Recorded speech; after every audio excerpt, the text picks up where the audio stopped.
Dan Larson here, and I'm at the photo booth with, you know what, it's not really flea market season anymore. It's cold outside. Not much going on inside, but still some recent acquisitions, stuff I picked up here and there, trades and local purchases and whatever. Up first, we've got some Eagle Force guys.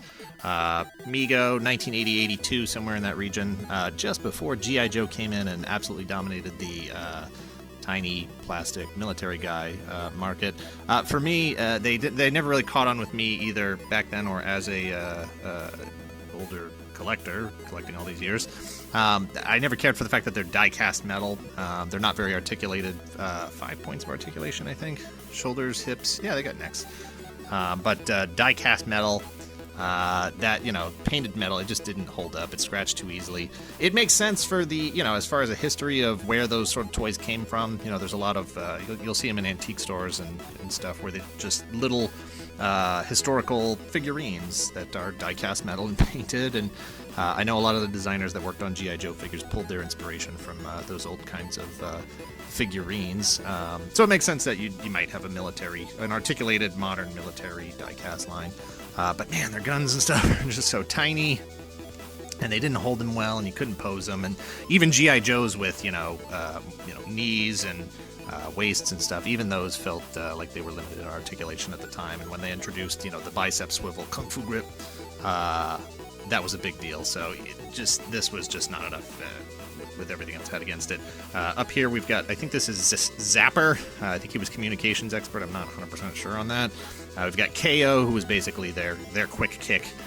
He's bootless here because he's the martial arts expert, and he can't kick with boots. I don't know. And then Sergeant Brown, who was demolitions, I believe. I think this is his little grenade launcher here. But it's tough to find them with the paint still in good condition. They all wore shiny gold, just like all of the elite military forces do. And you don't always see them with good paint anymore. But hey, you know, whatever. That's their thing. Over here we've got Matchbox Parasites. These are 1985, I believe. Yeah, 1985. You know, Transformers were huge. Voltron was huge. Anything that was a robot that transformed into something, everybody wanted to get in on that game. These don't stand too well. I was really not able to find a position. There it goes. That works for these. But basically, it's a... I think the premise was aliens that turned into cars or something. I don't know. But this is the car mode, sort of. I don't have the car for this one. But it's basically a creature that folds into the chassis of the vehicle, but still retains sort of a cool gun mode when it's out of the package. So this is in here, and then I really honestly do not know how to transform this thing. Probably should have looked it up ahead of time. But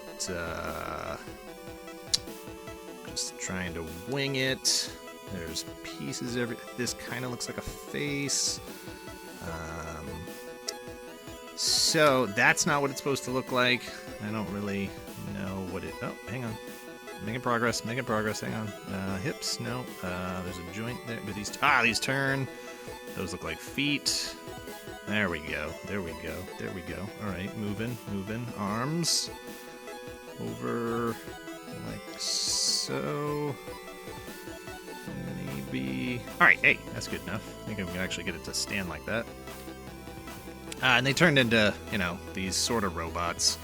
Never really caught on because obviously they're kind of clunky designs, and I don't know, there was only like 5 or 6. They didn't have a comic book or a cartoon or anything to really push them out there. It's kind of like if, you know, little Transformers and Mask had a baby or something. That's kind of what they look like. But yeah, they're that exciting. Next up, we've got a toy line that, another toy. This is like the highlights of stuff that never caught on. We've got Visionaries from Hasbro in 1987. A line that I really, you know, it's like whenever I see them, I want to love them. And I feel like all the pieces are there that I should love them. But, you know, it's Hasbro. It's right after, it's G.I. Joe is about to, is still going strong. G.I. Joe would last into the 90s. So this is a slightly upscaled version of basically the exact same G.I. Joe body with the O-ring waist and the knees and swivel biceps and elbows and ball and socket neck and everything. Just a little bit taller. G.I. Joes are 3 3/4 inches. can't believe I don't have a G.I. Joe figure here. G.I. Joes are 3 3/4 inches. These guys are a little bit taller. This isn't. This is a later era Snake Eyes, but you can see how they sort of scale with G.I. Joe. And hey, man, you know, like all the elements are there. You got holograms, and they are image. They change images like a lenticular sort of thing, where when you change the position of it, you get one image. And holograms. I mean, there's nothing more 80s than holograms. The weapons, which I don't have any of their actual individual weapons here, kind of look like Battle Beast weapons. They had masks. I love helmets. I love removable helmets on characters. So I don't know why they just never caught on with me. Maybe it was the designs. Maybe I'd never really watched the cartoon or read the comics. I don't know. But it just hasn't really been aligned for me. That said, it's they're part of the Hasbro shared universe, so hopefully we'll be seeing a reboot here. I'd be surprised if they go back to the actual holograms. As far as I know, holograms are expensive to make. And I can't imagine them actually being able to put holograms out on a toy line today. I'm trying to think of help me out here. If you can think of a line that has holograms, that's used holograms as a gimmick recently, let me know in the comments below. Right off the top of my head, I can't think of anything. But, you know, some of the designs are just weak. This is a terrible helmet design. I don't know what they were thinking. And these holograms just, I don't know if you can see it there, but they get really scratched up. And it's rare to find them in good condition. But, I don't know if you can see that. It's hard to see that image changing. This is an owl and a unicorn. Unicorn, owl, unicorn, owl. They're all right. Anyway, and this is the I don't know, what was this called? This is the Lancer cycle, because it's got a lance on it. Hey, there it goes. They were kind of like knights. There was a lot of magic. These were spells and stuff. I don't know, like I said, it was a line that never got really caught on with me. Holograms, there's just holograms everywhere. Next up, and this just came up. We've got, back here, we've got, this is from Stan Winston Creatures. Stan Winston of Terminator, Jurassic Park, did visual effects, monsters, creature designs, all that sort of thing. This is either She-Creature or Queen of the Lair, or I don't know. There's so many things all over the package. I just bought this thing new. It wasn't that expensive, but there's just so many names all over it and labels and stuff. I'm not really even sure. I don't even know what the line is actually technically called. I think it's called Creature Features from 2001. But right around there, Stan Winston had a couple of toy lines going. The better line, if you can find it, is Realm of the Claw, which is the short version of it would be like realistic Thundercats. It's half werecat, half alien, I don't know, werecat people. They look like Thundercats without the sort of cartoony sorts of designs. And they're just really fantastically detailed. Not the best articulation, but fantastic sculpting, fantastic paint details. This, she didn't come with she, I don't know why it's a she. It didn't come with the electric guitar, but I couldn't find a good pose to put the hands in. It also didn't come with these shark jaws here. I just threw that in. I couldn't find a good pose for the hands, and I was like, she looks like she's holding a guitar, so I put a guitar in there. Not sure why she came with this severed head. It's just in there. It came with a knife and a block and tackle. But just some incredible design in here with the sculpted rope and the crate that has rope on it as well, and just the gloss and matte finish paints, the floorboards, the deck. You just don't see that kind of detail a lot these days. And while those early 2000s, McFarlane, this line, NECA, all that stuff, aren't great for articulation, they are really fantastic for sculpt and paint work. And if it's just going to sit on your shelf and you're just going to take pictures of it anyway, I don't see what the problem is, especially if you can pick them up relatively cheap.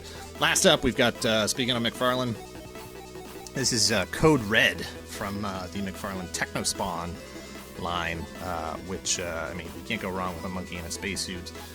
This should open up so you can see his face here.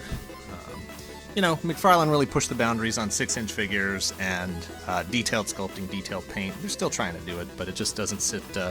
it doesn't hit the same with the licenses that they have today and the lack of actual original product that they're putting out for their own properties. We'll see if that changes now that there's a new Spawn line headed our way, or at least a new Spawn figure. But, you know, this used to be a pretty affordable piece. Not the best articulation, again, in the world, but just a sick amount of detail, both in terms of the sculpt and the paint application. Yeah, sometimes the paint got a little heavy, got a little slopped on there. A lot of times the joints would stick because the paint was so thick. and they'd rip or break or tear just, you know, even as you were trying to take them out of the package.